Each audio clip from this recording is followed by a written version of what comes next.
Bonjour, aujourd'hui je suis avec Jean-Michel Rallet, entrepreneur, investisseur et humoriste dans Les Experts. Bonjour Jean-Michel. Bonjour Philippe. Alors, peux-tu nous parler de ton parcours pour commencer? Mon parcours donc voilà, j'ai 54 ans et j'ai donc après une enfance dans l'est de la France. J'ai fait mes études à Lyon, diplômé de l'EM Lyon, et ensuite je suis rentré dans un métier qui à l'époque était un métier de pionnier, qui était le capital investissement. Donc dans une petite structure qui à l'époque était filiale de plusieurs banques, parce qu'à l'époque voilà, c'était vraiment un marché qui était émergent. 2002, je crée avec mes collègues de l'époque, on crée notre propre société de gestion. On lève un premier fonds, puis un deuxième fonds, puis un troisième fonds, et on a investi dans une centaine d'entreprises à ce moment-là. Ça s'est bien passé avec des très très très belles rencontres, avec des chefs d'entreprise incroyables. Voilà, je dis souvent, un entrepreneur c'est aussi un artiste, et comme un artiste c'est aussi un entrepreneur. Et puis ça, le marché s'est a beaucoup changé, c'est beaucoup structuré, et c'est devenu beaucoup moins marrant, beaucoup plus normé. Et puis, in fine, avec mes associés, notamment avec voilà, on s'est fâché, et puis je me suis retrouvé exclu de la société que j'avais moi-même cofondée et dont j'étais un des co-actionnaires. Donc ça, c'était 2016. Et puis dans une démarche de résilience, je me suis mis à écrire. J'ai toujours été un petit peu le bout en train de l'équipe, celui qui racontait des blagues pendant les séminaires. Et puis j'ai écrit ce spectacle, le changement de vie involontaire, que j'ai joué pour la première fois le 19 octobre 2019 sur scène sur un petit café-théâtre à Lyon. Ça s'appelle Le Nombril du Monde, là où a commencé Florence Foresti. Et puis aujourd'hui, 2 ans plus tard, c'est mon activité, c'est celle qui m'occupe 80% de mon temps, même 110% de mon temps et 120% de mon esprit, et qui me fait vibrer tous les jours, voilà, devant le public, avec des bons moments, des moments de doute aussi. Voilà.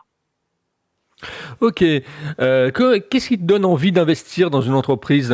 Quel est le leitmotiv effectivement qui déclenche l'investissement? Alors moi, alors aujourd'hui je le fais quand même beaucoup moins, mais en fait, même si c'est un peu j'ai une lapalissade de dire ça parce que tout le monde le répète, mais il y a beaucoup de gens qui le répètent sans l'appliquer. Pour moi, c'est vraiment le feeling que j'ai avec le dirigeant. Voilà, parce que une entreprise, c'est un dirigeant. Il faut mieux un bon dirigeant dans un secteur moyen qu'un dirigeant médiocre ou mauvais dans un très bon secteur. Parce que le deuxième, un très bon secteur, on ne sait pas ce que ça va devenir.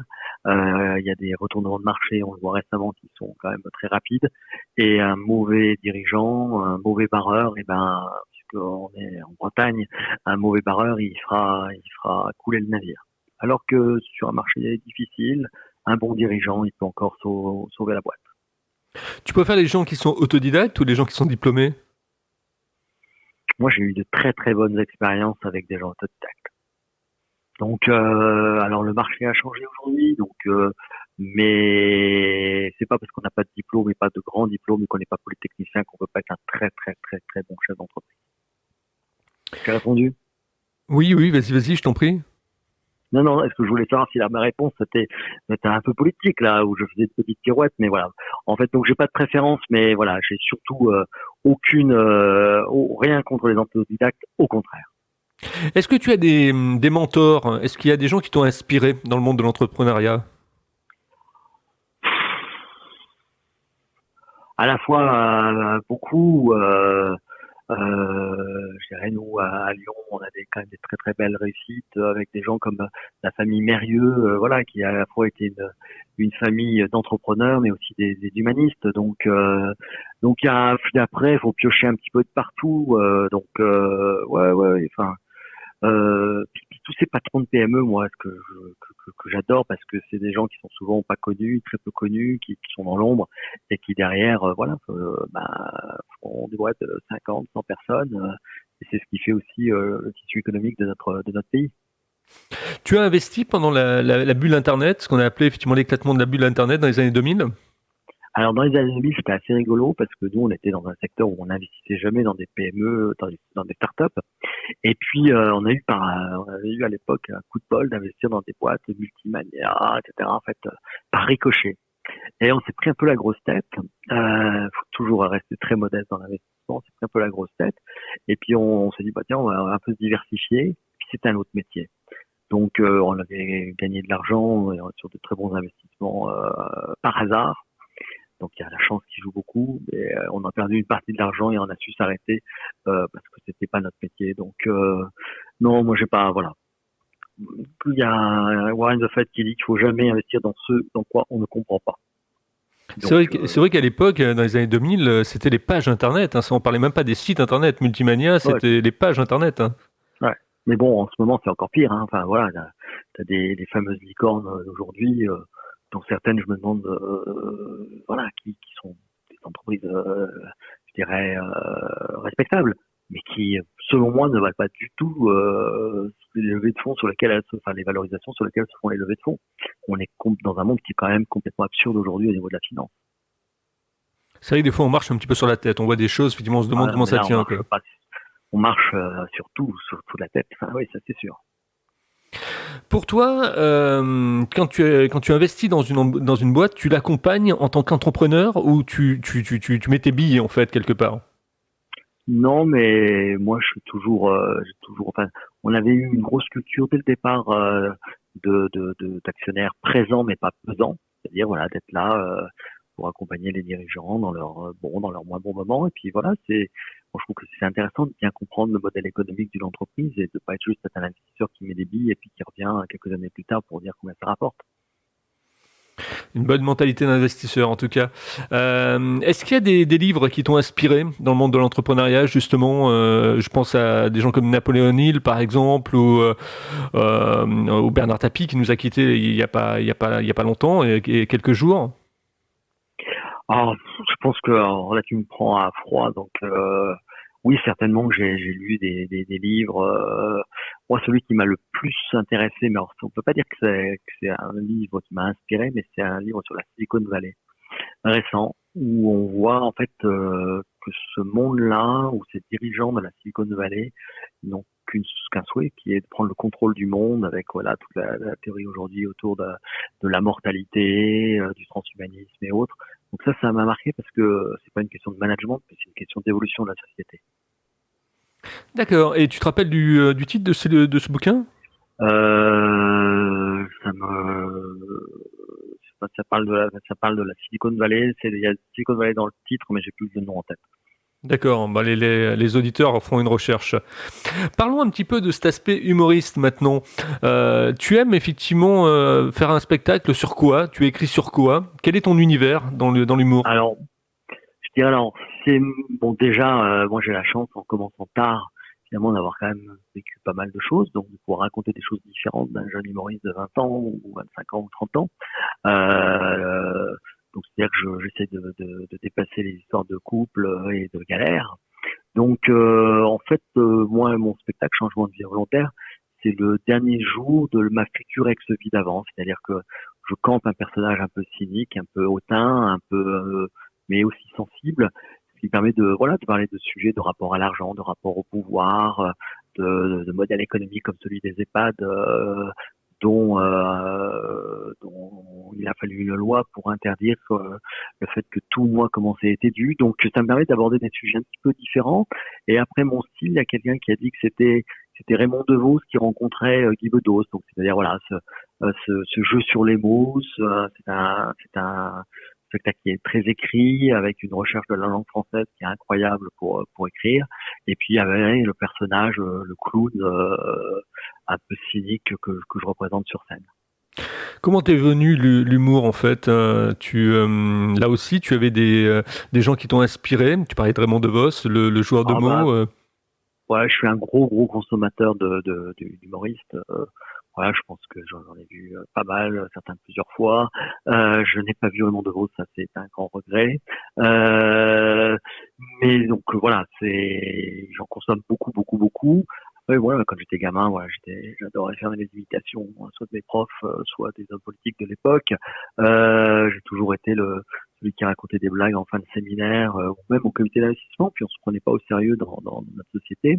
Et voilà, donc pour moi, l'humour, ça a toujours été un outil aussi de facilitation et pour dénouer des tensions, parfois une petite blagounette, et puis voilà, ça fait rire, et puis on prend notre souffle. Est-ce que tu as eu une grande facilité à pouvoir te faire financer en tant qu'humoriste? Parce que justement, en tant qu'investisseur, tu connais les rouages. Oui, alors bon, déjà, moi je commence au bas de l'échelle et je prends les étapes petit à petit. Hein. J'ai pas loué l'Olympia pour m'y produire. Voilà, j'ai la chance d'avoir bien gagné ma vie avant, donc d'avoir des économies et un train de vie qui est pas non plus dispendieux. Donc j'ai pas de pension alimentaire à verser, donc ça va. Donc voilà, aujourd'hui j'autofinance mon début de carrière, voilà, donc ça, mais parce qu'aussi aujourd'hui, je veux pas mettre non plus la charrue avant les bœufs. Je dirais un peu comme un entrepreneur, faut dépenser l'argent qu'on gagne et progressivement. Est-ce que tu as eu des échecs en tant qu'entrepreneur? Est-ce qu'il y a des trucs effectivement où tu t'es planté et où tu pensais Ouais, je me justement suis être planté. un winner? Ouais, je me suis planté, ouais. Je me suis planté. Des deals où je me suis fait avoir, où j'ai pas vu des choses, où on m'a caché des choses, où euh, voilà, donc je fais beaucoup de bons investissements, voire de très bons investissements, et puis j'en ai eu quelques-uns rares, mais ceux-là ils font très mal, mais on m'en apprend beaucoup, où justement je me suis trompé sur les personnes, je pensais avoir affaire à des personnes qui disaient la vérité, c'était pas le cas. On dit que quand on investit, il faut être dans la diversification. C'est-à-dire qu'il ne faut pas mettre tout dans le même panier. Tout ces- Oui, bah comme les arbres ne montent pas jusqu'au ciel non plus, donc les vieux adages de nos grands-mères, ils avaient leur signification. Donc oui, oui, faut être diversifié parce que honnêtement, il y a une part d'aléa qu'on ne maîtrise pas. Enfin, il y a des gens pour lesquels la crise sanitaire a été un booster de business, voire très très important. D'autres pour lesquels ça a mis un frein d'arrêt dans le business. Bon, et ça personne ne pouvait le prévoir. Donc ouais, faut pas mettre tous ses œufs dans le même panier. Ouais. Pour les gens qui nous écoutent et qui rechercheraient un investisseur, justement, quels sont les bons signaux aujourd'hui? Qu'est-ce qui a le vent en poupe? Alors aujourd'hui, c'est tout ce qui est les secteurs résilients qui ont pu traverser la crise sont des secteurs qui intéressent. Donc, je pense qu'aujourd'hui, les gens aiment beaucoup les secteurs de la santé, les secteurs avec de la récurrence, avec des contrats, les secteurs après tout ce qui est lié au digital, sur lesquels il y a des perspectives importantes. Mais après, le problème aujourd'hui, c'est que comme tout le monde veut aller sur les mêmes endroits, ces sujets-là valent très cher. Donc, il faut arriver à trouver des sujets le plus en amont possible. D'accord. On est avec Jean-Michel Rallet, hein, donc dans les experts aujourd'hui, entrepreneur, investisseur, humoriste. Qu'est-ce qui te motive, je dirais, en dehors du business? Quelles sont tes passions, par exemple? Ah non, mais moi aujourd'hui, j'ai quand même mis de côté ma carrière d'investisseur professionnel, donc je fais encore je dirais, un petit peu, mais aujourd'hui, ce qui me motive, c'est quand même de jouer mon spectacle, de faire mon spectacle, de développer un univers 360 degrés autour avec des vidéos, avec des podcasts que je fais avec des gens qui ont changé de vie, de développer aussi des activités philanthropiques, puisque en fait, avec l'argent que j'ai gagné dans ma vie d'avant, j'ai créé un fonds de dotation qui s'appelle Trampoline et qui accompagne des actions en faveur de l'inclusion de personnes en situation de handicap ou d'enfants atteints du cancer. Donc voilà, et mon slogan, c'est faire rire pour guérir. Donc voilà, j'ai envie de faire ça. Puis après, j'aime le sport. Moi, je suis un gros amateur si je sais pas jouer de basket, je suis le basket français de très près. Je suis un piètre joueur de tennis, mais ça me fait du bien et je pratique la boxe parce que ça me permet de sortir tout ce que j'ai besoin de sortir. Quelle est la typologie de ton public? Ce sont plutôt des femmes, plutôt des hommes, plutôt des couples qui viennent te voir? Bah alors c'est plutôt c'est assez diversifié en fait. Grosso modo, c'est quand même des gens plutôt entre 35 et 70 ans, actifs, plutôt CSP+, mais pas que, parce qu'en fait, c'est un humour, comme disait mon metteur en scène, voilà, il faut respecter le public et franchement, il y en a pour tous les goûts. Moi j'ai des enfants, hein, mes enfants et surtout les amis de mes enfants qui sont aussi venus me voir et voir me revoir. Donc ça plaît même à un public de 20, 25 ans. Donc voilà, c'est pas pour des enfants de 12 ans, mais voilà, c'est assez diversifié. Les gens, ce qui est bien, c'est quand les gens viennent en groupe ou en couple à minima, voilà, parce que c'est là où on profite je dirais le spectacle vivant, c'est quand même magique et autant le vivre ensemble.